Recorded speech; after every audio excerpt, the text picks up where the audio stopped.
Research, or more commonly known as the CSIR in Pretoria. That's where Ayanda is broadcasting from, and she's got the Minister of Science and Technology with her, Naledi Pandor. Ayanda, it's over to you.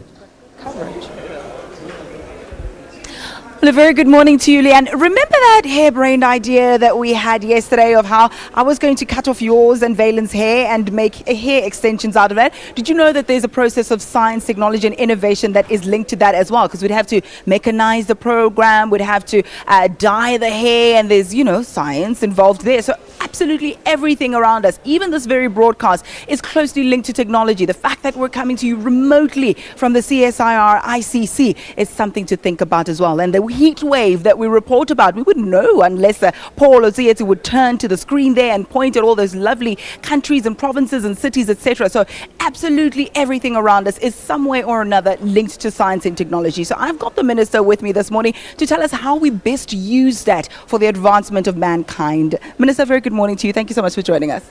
Good morning, and thank you very much for the opportunity. Morning to the viewers as well.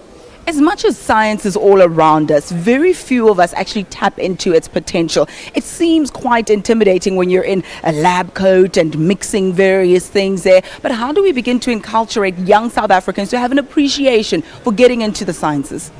Well, I think one of the things is to make the language of science much more accessible. Another is to bring people closer to science. This is why one of the things we're doing with this forum is we're going out into the town square, actually having exhibitions and science talks there, so that the ordinary citizen who may not come to the sessions of the forum gets close to our scientists, is able to ask them questions and actually learn much more about what science is doing to develop society. The other thing is, I think we need to say to people that actually science is right where you are. I mean, I always say to my friends that if you make a cup of tea with water that's not properly boiled, it's not a very nice cup of tea. So you need to know at what temperature you have proper boiling water that can make you a lovely cup of tea. So that temperature is part of science, 104 degrees. So I think we need to just make it very ordinary and accessible. We need to talk in very basic terms, and we need to encourage our community to really stimulate young people's interest in science and mathematics, because it's the future for Africa. We're not doing enough science yet. We don't have enough human capital. And if we can build that interest, if we can spark, and it's just a spark, that's really what you need. Once you've got that young person, you've got them for years.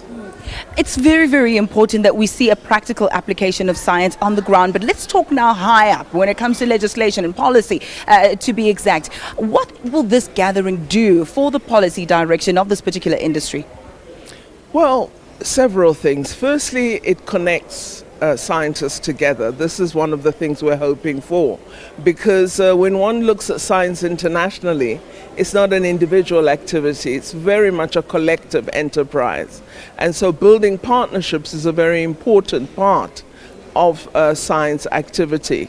A second important opportunity is for us to introduce Africa to the world, and the fact that we are doing science on the continent.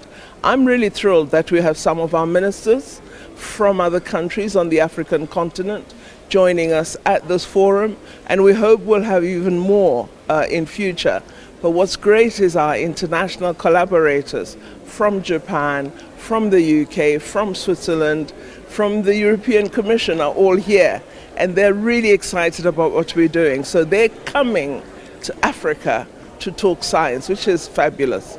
Love it, love it. We have unfortunately run out of time, but in our next crossing, we'll bring you a practical example of some of the exhibitors here today. Something to do with hydro, something or other. So those of you who like driving cars, there's a vehicle that's powered by hydropower. There's also a fan that works through hydropower. That will work for us, especially in this heat wave. So Leanne, there's lots and lots and lots to talk about. We'll bring you all of that and more in just a moment. Stay with us.